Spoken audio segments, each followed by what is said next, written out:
Before we get started, there will be timestamps and chapters for this video, so feel free to skip around because there's a lot of detail here. It has been way too many months, but today is finally the conclusion of my 3-man Garden of Salvation series, part 4, The Sanctified Mind. I do apologize for the wait. This project went through a lot of phases, many of which were procrastination, but I appreciate you guys sticking it out as well as the support you guys have shown me for the other guides so far. It's been awesome and I really appreciate it. Since there hasn't been much else to work on leading up to Witch Queen, and that's tomorrow already somehow, I thought this would be the perfect time to wrap up this long-time project on the brink of an exciting new expansion.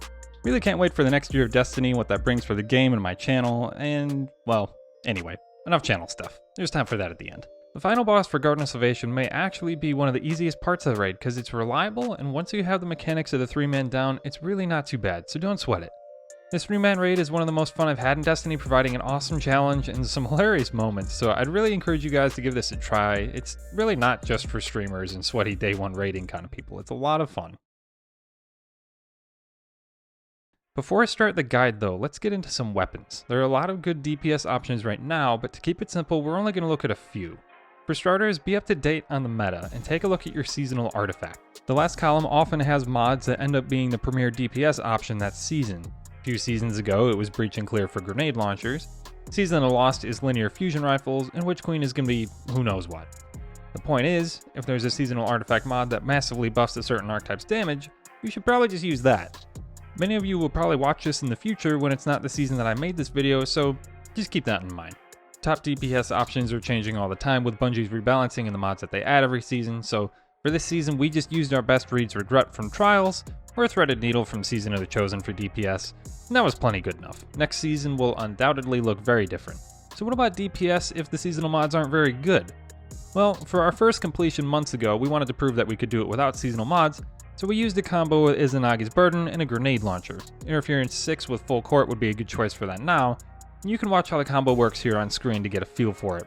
The combo is pretty simple, but it works like this. You'll fire off a honed edge shot ×4 with Izanagi's, reload and immediately switch to your grenade launcher when the mag ticks number 1 for Izzy. You'll then fire 3 grenade launcher shots, switch back to Izzy, fire that honed edge shot, reload and continue the cycle. It can take a little practice to get the flow of this right, so I'd stop by a rally flag and patrol and give it some practice before you try it in the raid.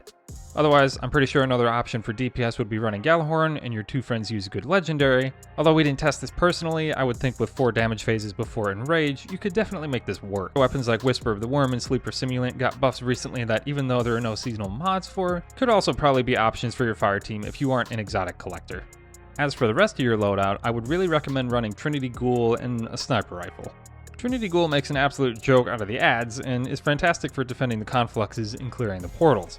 Snipers are fairly necessary for taking out the Cyclops that spawn each time you open a portal, so you could certainly try to run an exotic for DPS and switch in between the phases before tethering instead of using Trinity Ghoul, but we just didn't find that to be worth it, and we were able to do enough DPS with legendaries, and the trade-off of being able to clear the ads was just much better.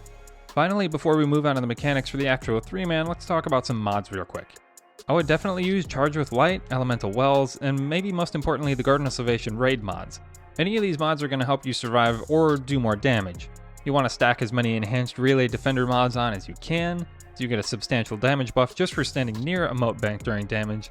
And if you're struggling to stay alive, I'd put on Resistant Tether for when you're building, or Protective Light on one of your Void armor pieces.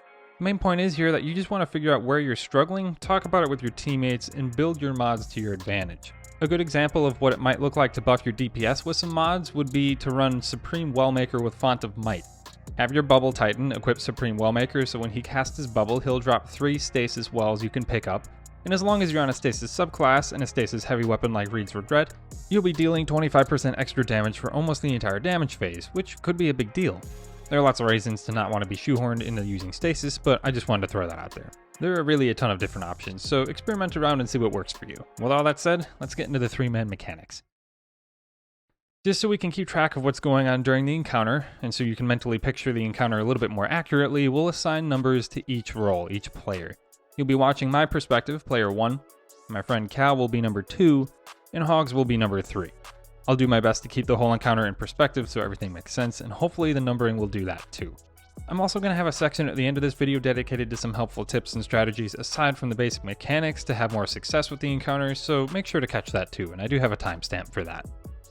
To start the encounter, kill the Angelic, which opens up the boss's leg and shoulder portal crits. Pick a portal and send player 3 into one of them, doesn't really matter which one, and he will collect the motes inside there. However, there is some nuance for player 3. Of course, as you know, you can't pick up more than 10 motes, but that doesn't mean that player 3 shouldn't kill the rest of the adds. They'll still drop their motes, and they can be picked up by your teammates when they come in before the motes disappear. So you really need to communicate here with your team to give yourself as much time as possible to collect those extra motes. What we did was like a double and triple checking sort of thing. So for example, once player 3 reaches 10 motes, you should ask players 1 and 2 if they're ready to pull, wait for confirmation, and when the team outside is ready, player 3 needs to kill the rest of the adds, and as soon as he has, tells players 1 and 2 to pull them out. As soon as the portal is open, players 1 and 2 need to rush in and pick up the leftover motes. When you teleport in, you can end up on either side of the arena, and the motes will either be very close to you or on the exact opposite side, which can be kind of a pain. Regardless, it's vital that you pick up these motes and then kill the adds afterwards, so you need to ignore everything else until you pick up these motes so that they don't despawn. Personally, I would just designate player 1 or 2 to do this every time so there isn't confusion, and in this case, I was player 1 and would usually be the one to open the portal and stay close to that side so I could get in quickly. If you can collect the extras, this will allow both players 1 and 2 to collect 10 in a single run, for a total of 30 in only 2 runs, which is a full conflux. Why exactly is this important? Well, it lets you reach DPS after opening only 4 portals instead of 6, which is when the boss starts charging his big death blast. You don't have to do it in 4, but it gives you a little bit more room for mistakes, and I think that's pretty valuable. It's a nice way to reduce the time you're spending on each run as well, so I really think it's worth learning to do this way.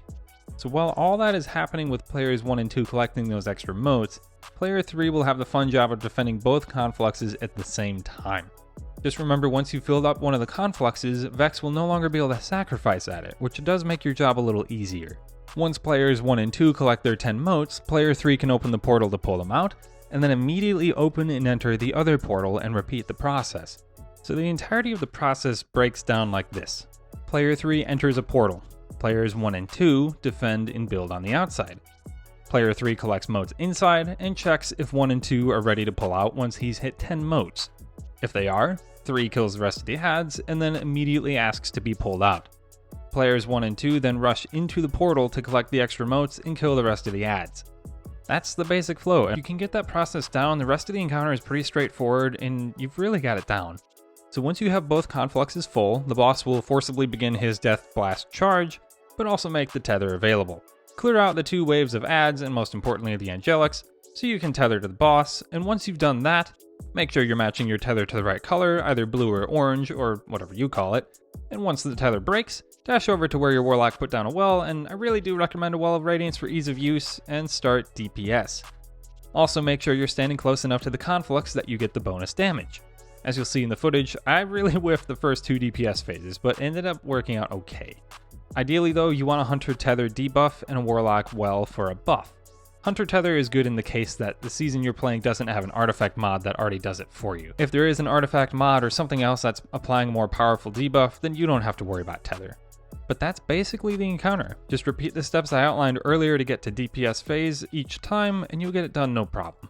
So for right now, I'm actually going to get into some finer detail tips that helped us be a little bit more successful in our runs. And of course, if you have any questions, reach out in the comments and I'll do my best to help you guys out there as well. The biggest tip I can share isn't anything crazy or new, just super simple. Make sure you communicate clearly with your team. This can help gloss over mistakes and turn a really scuffed run into a success. Most of our runs had issues along the way that we just had to communicate through, otherwise they would have fallen apart. A good example of this is when we get unlucky with motes and players 1 and 2 couldn't reach the extras in time that player 3 left. That really throws off the rhythm of the whole encounter that I described earlier, and you gotta communicate with your team at that point. It's not over, just make sure it's clear who needs to go into what portal and when, so you can keep the run on track.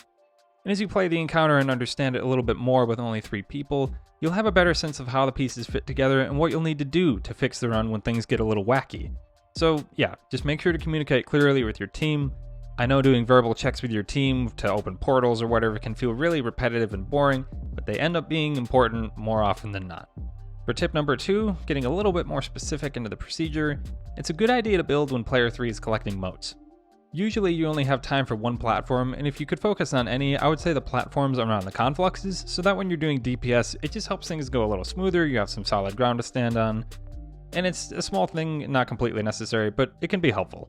Number 3, concussive dampener is definitely a good idea for your chest plate. Both the Cyclops and the boss will deal big splash damage that can ruin a run when things get tight, so especially for player 3 who has to defend alone at times, concussive dampener can make a big difference.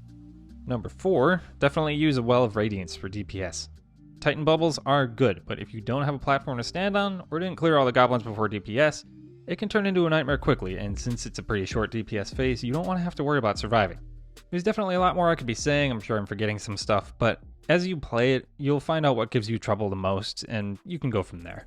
So that is actually all I've got, and that wraps up my 3-man Garden of Salvation series. Again, sorry this part took so long. Life's just really happened, and this project got away from me. I mean, I've moved out, I've gotten married in the meantime, there's just a lot that's happened. But I'm just really grateful and excited to finally put it out for you guys, and I hope you enjoy it and give it a shot for yourself. And on that note, I really appreciate all the support you've shown me as well lately. Not long ago, I was just short of 400 subscribers, and now I'm just peaking over 800, which is incredible. I'm always blown away when I look at that number, and I'm just very humbled and excited about this opportunity.